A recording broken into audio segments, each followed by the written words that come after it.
So let's try to understand what exactly a FHIR resource is.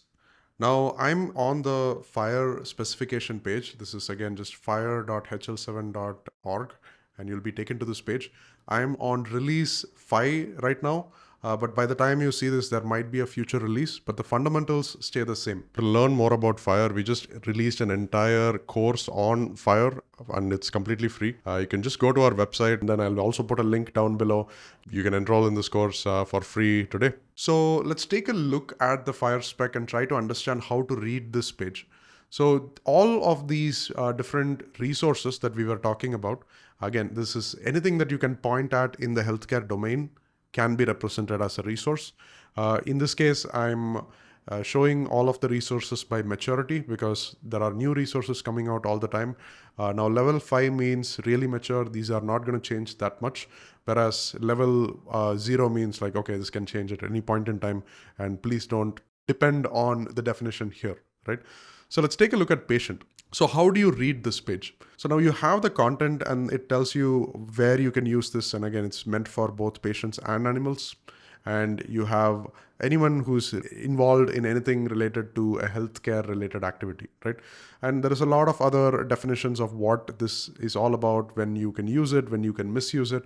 And again, a scope is basically just telling you what this resource is all about.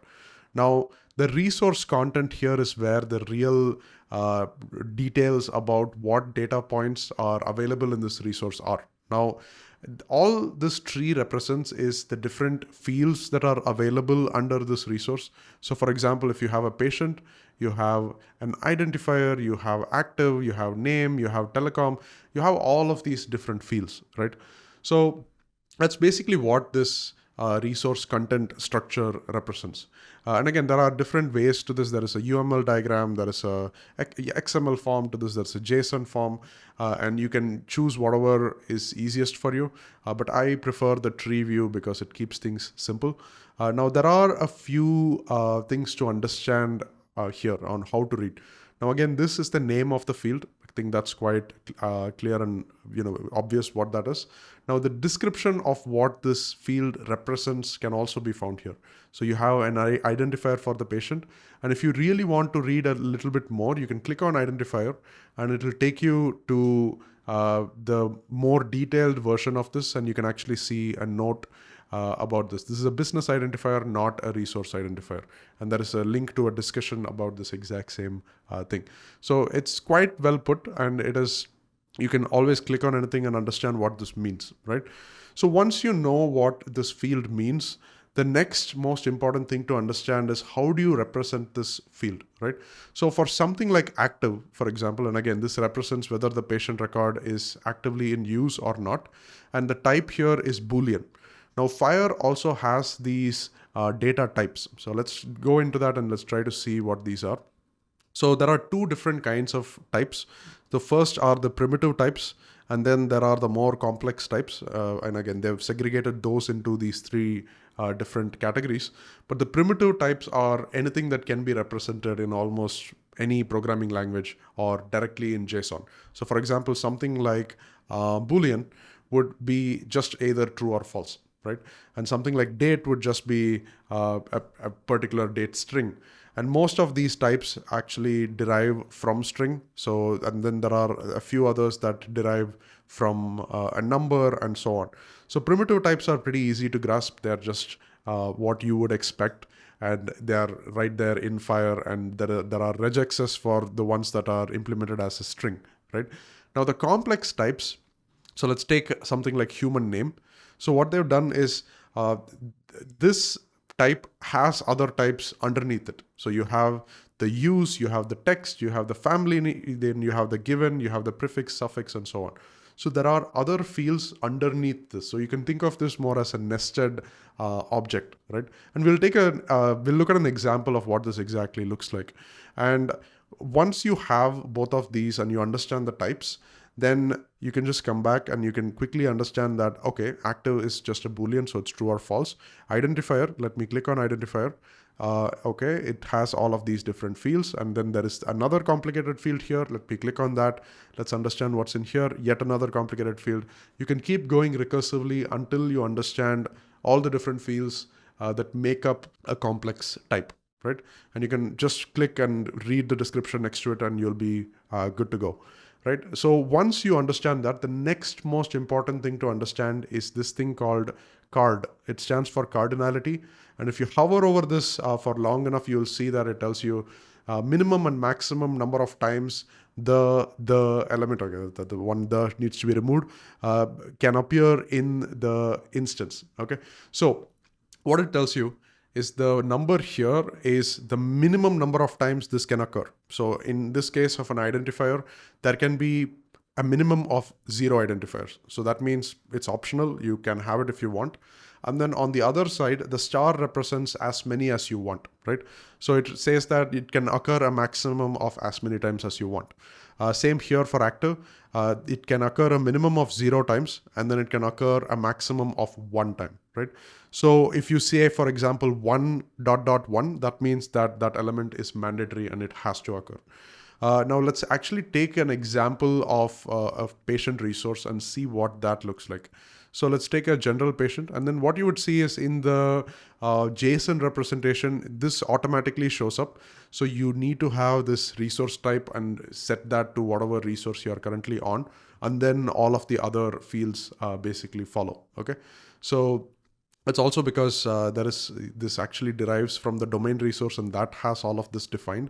So you can also take a look at that if you're interested. But if you're just getting started, I think you'll be good to just look at an example and understand that, okay, this is how all the fields look like. So let's take a look at identifier. And again, I'm going to open this in another tab and just show you the types. So let's come back here. Let me do side by side. So we have the identifier, and we also have identifier in here. So if we actually try to take a look, it's 0 to multiple. So it's actually an array. It's multiple identifiers showing up here. And if we take a look at the type of identifier, we can actually see that there is a use, which is a code which can only be usual, official, temp, secondary, and in this case it's usual. And then there's the type, and which again, it's an object here because CodeableConcept is an object. And note that it's not an array because again, it's 0 to 1. So there cannot be more than 1. So it needs to be an object. As soon as you see 0 to multiple, just assume that it will be an array, or it will be a list of different items. Okay, so let's go inside CodeableConcept, and then we can see that there is coding and there is text, and we can also see that there is coding here, and text is again optional, so we don't see that text here. But again, inside coding, it's 0 to multiple, so we again see an array open up here. And then again, inside that, we see the system and the code, which is again represented here as system and code.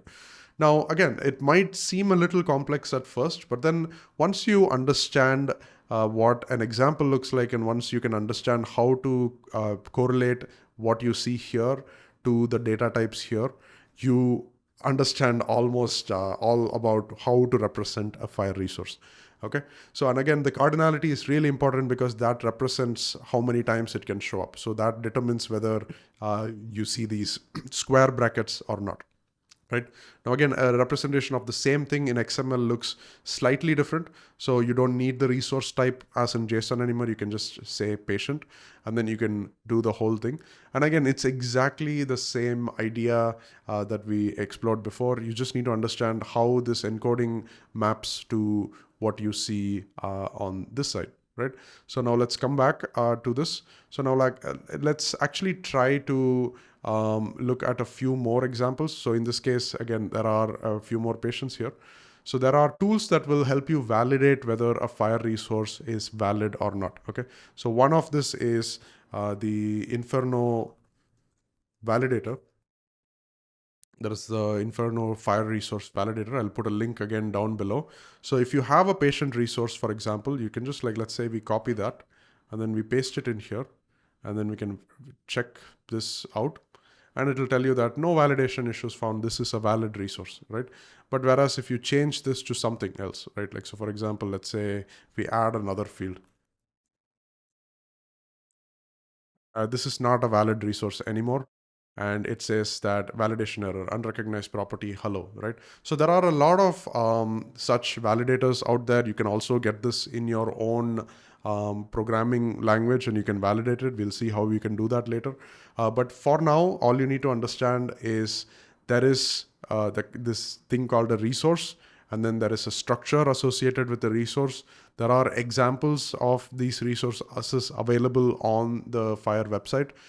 You just need to understand what the structure means and how to represent that in the different formats. Let it be JSON, XML. If you understand that, you more or less understand what a FHIR resource is.